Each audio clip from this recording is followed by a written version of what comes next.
Oi, pessoal! Neste capítulo vamos estudar sobre como o Estado interage com os outros agentes da economia, os cidadãos e as empresas, para atingir seus objetivos sociais e políticos. Veremos como são controlados ganhos e gastos públicos e o que representa esse controle sobre as demandas públicas. Vamos lá? Um dado importante nas contas de um país é a produção. A capacidade industrial, do comércio, das exportações agregadas, define a oferta agregada e também o nível de empregos, que por sua vez define a demanda por meio dos salários. Esse contexto é estudado no âmbito da contabilidade da renda nacional, com a qual o governo define, por meio da produção e da distribuição de renda, os montantes de investimento ou financiamento que são demandados pelas atividades do país em termos reais e nominais.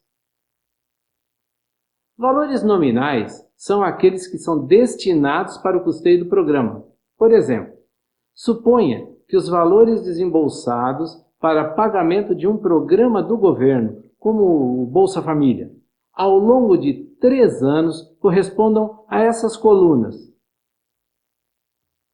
Esses são os valores nominais do financiamento do programa. Sobre esses valores, ao longo do ano, incide a inflação, que reduz a capacidade de pagamento dos valores iniciais e, por meio desse reajuste, reconhecemos os valores reais, que, em termos de capacidade de pagamento, são menores do que os valores originais ou nominais. Isso demonstra a distorção causada pela perda inflacionária dos valores nominais. Existe um conjunto de indicadores utilizados para revelar e acompanhar a atividade produtiva, tá? Sendo um dos mais significativos ou mais importantes o Produto Interno Bruto, que é o PIB. Então, o PIB é o valor total a preços de mercado de todos os bens finais e serviços produzidos dentro do país em um ano. Medir as quantidades de cada um dos bens e serviços isoladamente seria uma coisa impraticável. Então, tudo o que é contabilizado para dar origem ao PIB são os preços com que esses bens e serviços foram negociados. Logo, a soma desses valores é o PIB ou a produção agregada. Além das compras e vendas de produtos e serviços, também são consideradas as operações financeiras, desde que tenham relação com a produção. Um bom exemplo é o financiamento das empresas ou os créditos para o produtor rural. Sendo uma medida do valor de mercado da produção anual, é um dado monetário que busca revelar um conjunto heterogêneo de bens e serviços a uma única variável, que é a financeira. Além disso, o PIB é medido em períodos consecutivos, mas o número absoluto, por si só, não representa muita coisa, pelo menos em termos de análise. É necessário obter o número relativo ou a variação. Se realizados em períodos iguais, por exemplo, anualmente, os cálculos de variação revelam a evolução da produção. Como no exemplo em que do ano 1 para o ano 2 temos uma evolução percentual de 10% e de 13,5% do ano 2 para o ano 3. Se nós convertermos esses dados numéricos em um gráfico de linha, teremos uma linha ascendente para os 3 anos, que demonstra uma evolução da capacidade agregada da indústria, comércio e prestação de serviços. Para o cálculo do PIB, podem ser utilizados 3 critérios: pela ótica da oferta, em que se somam os preços de bens e serviços produzidos em um período; pela ótica da demanda, em que se somam os valores de consumo de bens e serviços das famílias e do governo e as exportações ocorridas no mesmo período; ou pela ótica da remuneração, em que se somam as remunerações de salários, juros, aluguéis e lucros obtidos no mesmo período. Mas o que garante o crescimento do PIB é a capacidade de uma nação se manter competitiva. E essa competitividade é obtida pela renovação tecnológica. Naturalmente, a estrutura produtiva agregada sofre perdas com o tempo, Essas perdas, denominadas depreciação, quando deduzidas do PIB, revelam o Produto Interno Líquido, ou PIL. Essas perdas provocadas pela depreciação dos ativos devem ser mitigadas com os investimentos. O fluxo monetário composto por salários, juros e lucros formam a renda nacional, que deriva do PIB e serve para analisar, por comparação, o crescimento entre as economias de vários países. Por sua vez, a Renda Nacional Bruta, RNB, se refere ao total dos rendimentos obtidos pelos residentes no país pela realização de atividades econômicas registradas no PIB. Mas é importante considerar também que as economias não produzem exclusivamente com seus meios e se utilizam também de recursos estrangeiros para produzir, pela qual ou pelos quais pagam royalties. Além disso, é necessário considerar também a existência de meios de produção nacionais usados externamente pelos quais o país também recebe royalties. Assim, para reconhecer a renda nacional bruta, é necessário deduzir do valor do PIB a renda líquida enviada ao exterior, RLEE, que se refere aos valores pagos pelos usos de fatores de produção estrangeiros e depois acrescentar o valor da receita líquida recebida do exterior, RLRE, que são as remessas enviadas ao país pelas companhias estrangeiras em virtude do uso dos recursos nacionais em solo estrangeiro. Bom, mas todo esse fluxo financeiro só pode ser reconhecido se houver um sistema para gerenciá-lo. Trata-se do Sistema de Contas Nacionais, ou SCN. Ele se divide em dois principais dispositivos. A tabela de recursos e usos, em que os recursos são os valores que estão disponíveis para serem gastos e os usos representam todos os valores aplicados ou gastos. Por meio da TRU, dá para saber de onde vieram os recursos e para onde eles foram destinados, certo? Então, as TRU mapeiam os recursos, dando segurança para o gestor público de que tudo o que foi gasto realmente deveria ter sido gasto onde efetivamente foi gasto. O outro dispositivo é formado pelas Contas Econômicas Integradas, as CEI. As CEI são divididas em três tipos: contas correntes, que registram os recursos e os usos e o trânsito desses valores de um departamento para outro, por exemplo. Contas de acumulação, que registram os totais a serem pagos, assim como os totais recebidos em transferência. Contas de patrimônio, que armazenam os saldos ou os estoques de ativos existentes e que serão utilizados para diversos fins públicos, como prestação de serviços públicos, que representam a renda secundária. No âmbito público, renda é o equivalente a toda a remuneração dos fatores econômicos, terra, capital e trabalho, em um período e pode ser primária ou secundária. A distribuição primária refere-se ao valor adicionado da economia, ou seja, aqueles valores recebidos pelo trabalho, os juros, os aluguéis e o lucro.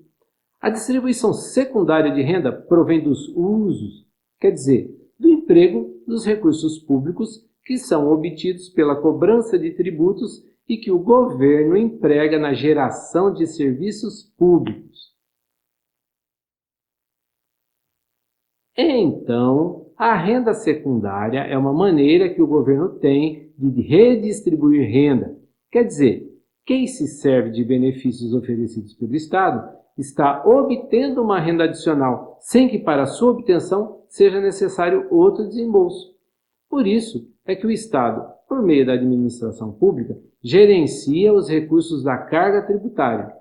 A carga tributária é o composto de todos os recursos obtidos por meio dos tributos cobrados que possuem as seguintes naturezas. Primeiro, impostos sobre a atividade produtiva ou mercantil, que pagamos pelas compras que fazemos. Segundo, impostos sobre a renda e a propriedade. Basicamente o imposto de renda e também os impostos que pagamos quando vendemos ou compramos um imóvel. E, terceiro, contribuições sociais que financiam as aposentadorias e outros benefícios para os cidadãos. E, por fim, quarto, impostos sobre o capital que incidem sobre os investimentos capitalistas. A carga tributária é o resultado de todos os tributos, mas existem redutores desse valor. Por exemplo, antes desses redutores serem aplicados, temos a carga tributária bruta, ou a soma de todas as retenções ocorridas em um período, por exemplo, um ano. Dessa soma, subtraem-se os incentivos e subsídios que o governo concede à produção. Por exemplo, reduções de tarifas, isenções, que têm o objetivo de incentivar determinado setor.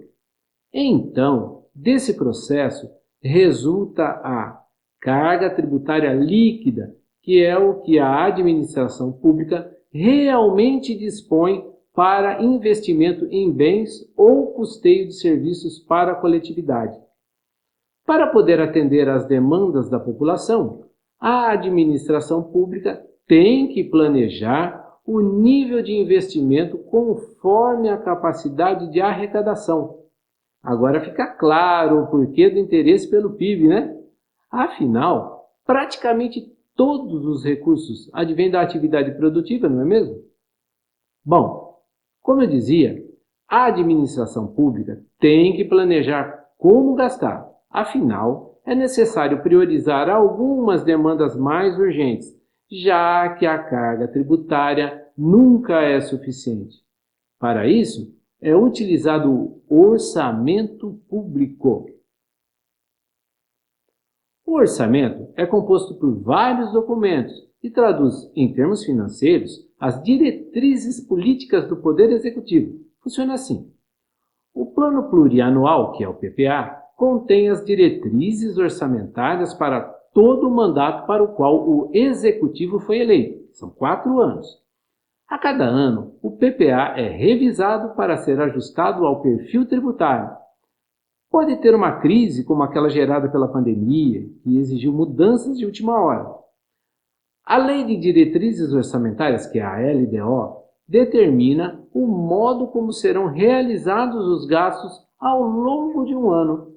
Então, o PPA é um documento de planejamento e a LDO um documento de execução, certo? Depois tem a Lei Orçamentária Anual, a LOA. É assim. Enquanto a LDO é o documento que diz como executar, a LOA enquadra na legislação fiscal todos os gastos e define as regras pelas quais ocorrerão os gastos, inclusive as concessões de crédito pelos bancos públicos. Percebam que a maneira de captar recursos e realizar gastos é toda documentada. E depois, toda essa proposta, porque ainda é uma proposta, vai para a aprovação do Congresso, pelos deputados e pelos senadores, se for no plano federal. Eles podem modificar a proposta inicial. Por isso é que no Brasil existe tanta importância do Poder Executivo ter maioria no Congresso, para que suas propostas sejam aprovadas sem muitas mudanças e o Executivo possa governar dentro do que acredita ser a melhor maneira. Esse é o chamado governo de coalizão. Acho que vocês já ouviram essa expressão, não é? Bom, após a proposta ser aprovada no Congresso, ela retorna ao Executivo para execução no ano subsequente. Isso significa, então, que o orçamento votado até dezembro do ano X será executado a partir de janeiro do ano seguinte. Após executar o orçamento, o Executivo prepara a prestação de contas e encaminha para a aprovação do Legislativo. O Congresso, então, encaminha os relatórios de prestação de contas para o Tribunal de Contas, que é o órgão revisor responsável por analisar se o orçamento foi executado dentro do que estava previsto na LOA.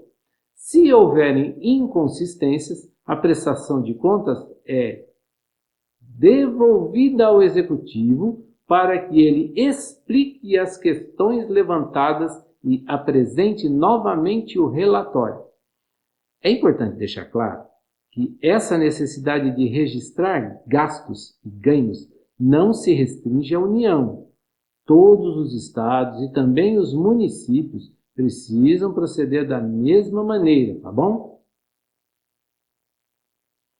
Esse processo acontece no governo federal, então nos estaduais e também nos municipais, certo? Mas vamos continuar. Acontece que o Tribunal de Contas, além de auditar possíveis desvios na aplicação da LOA e na legislação tributária, também aplica à sua avaliação as diretrizes da Lei de Responsabilidade Fiscal. A lei busca coibir a corrupção e o desvio de finalidade na gestão dos recursos públicos. Ou seja, primeiro, o recurso público tem que ser gasto, não pode ser desviado. Segundo, o recurso público tem que ser gasto onde se planejou e não em qualquer outra situação. A LRF também determina o teto de gastos para o governo, ou seja, para gastar é necessário que se elabore uma estimativa das receitas tributárias, chamada de receita corrente líquida. A lei restringe a 50% o total dos pagamentos de pessoal, ou seja, não dá para contratar mais do que é possível. 50% para a União, 60% para os estados e municípios, tá bom? Outra coisa importante, os municípios não podem se endividar acima de 1,2 vezes o valor total da sua receita. A dívida pública, portanto, não é algo que seja passiva de quitar, como nós quitamos a caderneta da padaria, tá bom? O Tesouro Nacional é o órgão responsável pelo controle da dívida pública e pelos juros pagos por captações adicionais de recursos, como nos papéis da dívida pública, que pagam juros a quem investe. Veja a tabela, um exemplo de controle. Na coluna B, não existe superávit do ano anterior. O superávit primário calculado de 40 trilhões resulta da diminuição de 60 trilhões de despesas das receitas de 100 trilhões. O governo nesse ano possui uma dívida de 90 trilhões que geraram juros de 10 trilhões. Para não rolar os juros, o governo resolve quitá-los sem mexer no principal da dívida, reduzindo nominalmente para 30 trilhões, que passa a ser o superávit nominal. Para ficar mais fácil de explicar, vou replicar em todos os anos as mesmas receitas e despesas, tá bom? Agora vamos imaginar que para o ano 2, o governo resolva pagar 50% da dívida, que é de 45 trilhões, e também os 10 trilhões de juros. Olha lá em C2, foi transportado o valor do superávit nominal do ano anterior e adicionado 100 de receitas do ano e subtraído 60 de despesas do superávit primário. A prerrogativa do governo é pagar 45 trilhões, que é a metade do principal da dívida.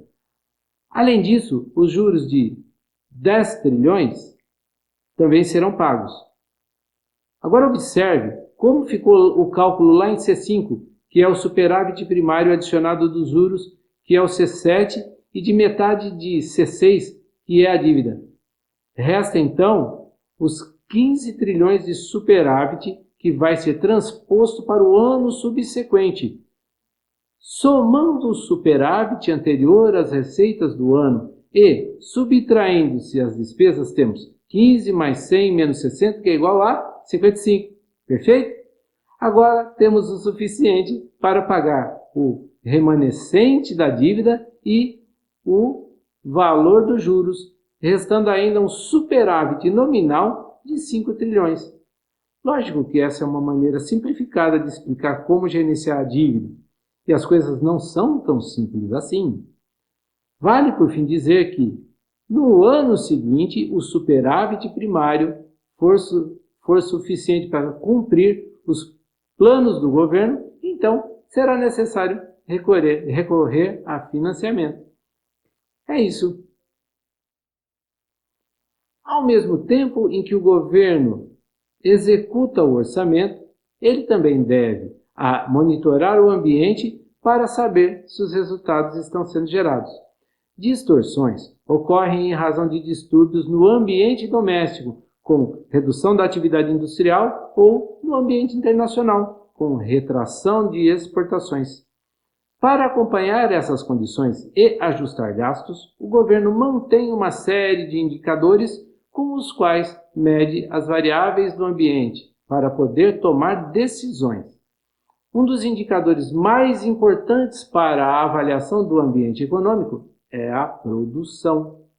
Por meio da produção, disponibilizam-se produtos, provoca-se a geração e distribuição de renda pelos salários pagos aos trabalhadores e, por meio do PIB, que é o Produto Interno Bruto, se calcula a produção per capita, que se obtém dividindo o PIB pela população. A evolução numérica dessa relação não revela melhorias na distribuição de renda, mas é dela que se deduz o nível de emprego. Por exemplo, se a população apta ao trabalho estiver crescendo a uma taxa superior à da criação de empregos, o crescimento do PIB representa concentração de renda e essa concentração pode significar distúrbios sociais. Nesse cenário, haveriam muitas pessoas desempregadas e algumas com altos salários. Em razão disso, as políticas públicas do combate à pobreza e à concentração de renda se utilizam de um outro indicador para avaliar os estratos sociais expostos às desigualdades. Um dos principais indicadores é o coeficiente de Gini. O coeficiente de Gini identifica em um extrato populacional camadas ou agrupamentos de renda e mede a distância entre esses agrupamentos, revelando qual a diferença entre eles. No eixo X, da esquerda para a direita, acumulam-se as pessoas pertencentes aos estratos em percentagens e, no eixo Y, da direita para a esquerda, acumulam-se as rendas dessas pessoas. Esse aí é um gráfico com áreas inversas. Na camada de maior renda tem menos pessoas e assim por diante. A linha central, essa daí, indica a renda perfeitamente distribuída. Então, a perfeita igualdade pode ser interpretada matematicamente como um zero e a completa desigualdade seria 1. É lógico que as coisas não são assim binárias, ou é 0 ou é 1. A demonstração dos diversos padrões de desigualdade fica muito visível lá na curva de Lorenz. Vamos ver. A curva de Lorenz é plotada também em 2 eixos. Vamos imaginar 4 estratos populacionais diferentes com 4 rendas diferentes, como demonstrado nessa linha de grade aí. A linha do centro é sempre a igualdade. Imaginando que no primeiro extrato existe desigualdade de renda, teríamos essa linha. A desigualdade pode ser observada pela distância entre a linha azul, que seria a igualdade, e a linha vermelha ou amarela, que é o real. Essa segunda linha representa o outro extrato e a seta aponta a distância que deveria ser a igualdade. Agora, uma nova linha e outra distância, e assim sucessivamente. A soma das diferenças é o coeficiente de Gini. Mas observe que o gráfico mais do que o número é mais atraente, pois informa de uma maneira mais efetiva como é a distância entre as rendas. Diferente do coeficiente de Gini, que identifica desigualdades de renda, o índice humano estabelece um parâmetro para que seja possível identificar o nível de desenvolvimento de uma população. O IDH considera as informações de segurança alimentar, educação, lazer, saúde, saneamento básico, entre outras, e estabelece um indicador que varia entre 0 e 1. em que 0 significa nenhum desenvolvimento e 1, desenvolvimento total. Além desses indicadores, o governo também lança mão do monitoramento do consumo das famílias. Cesta básica, por exemplo, é um indicador muito importante para analisar a evolução dos preços no mercado. O governo ele se interessa por esse indicador por vários motivos. Para analisar a inflação, para verificar se algum setor produtivo está ampliando de maneira anormal seus preços, para identificar se a insegurança alimentar causada por falta de itens básicos como arroz e feijão e por aí vai. Cesta básica, então, não é um produto físico, ela é um indicador que reúne os preços de vários itens do mercado, como, por exemplo, carne, leite, arroz, feijão, farinha e vários outros itens da alimentação. Ela é medida por vários institutos, como o DIEESE, o PROCON e a FIPE. As metodologias de coleta e processamento de dados são relativamente diferentes entre os institutos, mas vale conhecer cada uma e saber quais são essas diferenças. Como a maioria dos índices, a cesta básica precisa ser avaliada comparativamente, ou seja, o dado é importante, mas o que vale para a tomada de decisão é a informação, ou seja, sua variação. Ao longo dos meses e dos anos, as comparações sucessivas contribuem para analisar a inflação.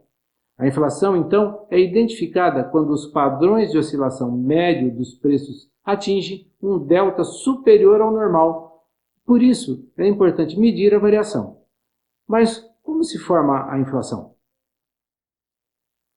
A inflação está presente em todas as economias, em maiores ou menores taxas. Ela deve ser contida quando representa a alta significativa e persistente de preços dos produtos comercializados no mercado, impactando de maneira constante e progressiva a renda. Quando um produto isoladamente sofre aumento de preço, isso não é considerado inflação, pois a alta do preço está associada a condições específicas da oferta daquele produto. Considera-se inflação quando existe uma alta generalizada dos preços em muitos produtos de oferta, que reduz gradativa e persistentemente o poder aquisitivo. Em razão dos problemas provocados pela redução do consumo, o ambiente econômico internacional passou a considerar a necessidade de os países adotarem políticas para gerenciar os níveis máximos toleráveis de inflação. Governos de muitos países, inclusive o Brasil, se comprometem em manter a inflação em níveis previamente definidos. Esses níveis são identificados pelos governos como sendo adequados para manter equilíbrio entre a renda e a produção. O instrumento utilizado pelos bancos centrais desses países é a manipulação de taxas de juros e também do câmbio. Existe um fluxo financeiro e de materiais entre os países que contribui para a formação de inflação, que chamaremos de mercado doméstico e mercado externo. Nessa relação ocorrem os pagamentos pelas importações e também os recebimentos pelas exportações.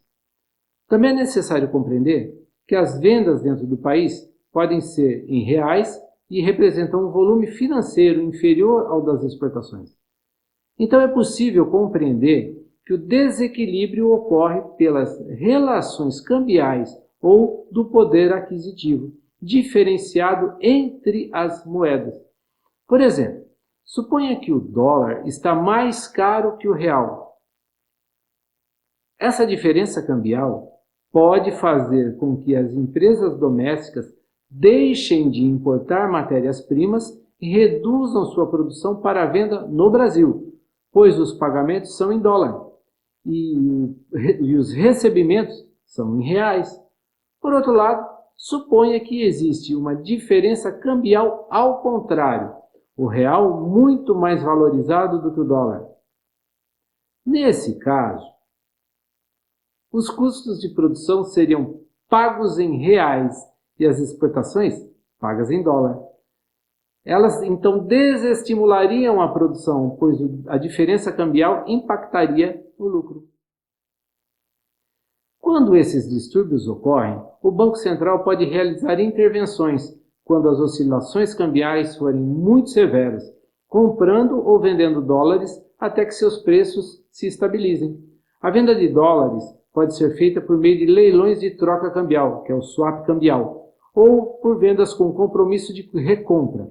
No caso do swap, são vendidos contratos de dólar futuro e, nessa prática, o BC, o Banco Central, no dia do leilão, fixa uma taxa e vende os contratos com prazo de vigência previamente definido. Na data final, os compradores ganham a diferença cambial, se houver valorização do dólar frente ao real, ou ressarcem o Banco Central caso o preço do dólar no fechamento seja inferior ao da abertura. Nas vendas com compromisso de recompra, o BC fixa o preço que venderá os dólares e estabelece uma taxa para a recompra ao final de um determinado tempo. Todas essas medidas visam conter turbulências do mercado que podem influenciar os níveis de inflação. Existem, além desses, alguns outros indicadores que medem o nível de inflação, sendo o mais utilizado ou os mais utilizados. Primeiro, o INPC, que é o Índice Nacional de Preços ao Consumidor. Ele é utilizado na observação de tendências de inflação para uma população cuja renda seja entre 1 a 5 salários mínimos. E o outro indicador é o IPCA, que é o Índice de Preços ao Consumidor Amplo. Ele é utilizado pelo governo para medir a inflação no país, em uma população de renda entre 1 até 40 salários mínimos. Ambos são desenvolvidos pelo IBGE e ambos medem o impacto causado por uma cesta hipotética de compras sobre os ganhos de um determinado indivíduo. O INPC, por seu foco na baixa renda, é utilizado para a revisão periódica do salário mínimo. O salário é uma remuneração do trabalho e o salário mínimo nós já vimos que é um indicador que quantifica o valor mínimo necessário para uma família de 4 pessoas se manter comprando itens básicos para um mês de consumo. Seu valor, assim como a atualização periódica, é definida pela Lei 14.663 de 23. Esse projeto, ou essa lei, prevê que os reajustes do salário mínimo a partir de 2024 passaram a ser anuais e tendo como base a variação de 12 meses do INPC, medido até novembro do ano anterior ao ajuste acrescido da taxa de crescimento real do PIB do segundo ano anterior ao ano do reajuste. Ok, gente, esse foi o capítulo 3 do livro de Economia e Finanças. E espero que tenha ficado um pouco mais fácil para compreender tantos conceitos. Mas se você ainda tem dúvidas, participe das oficinas. Com certeza, os conteúdos práticos vão fazer você fixar melhor esses conceitos. Eu fico por aqui. Valeu, tchau, tchau!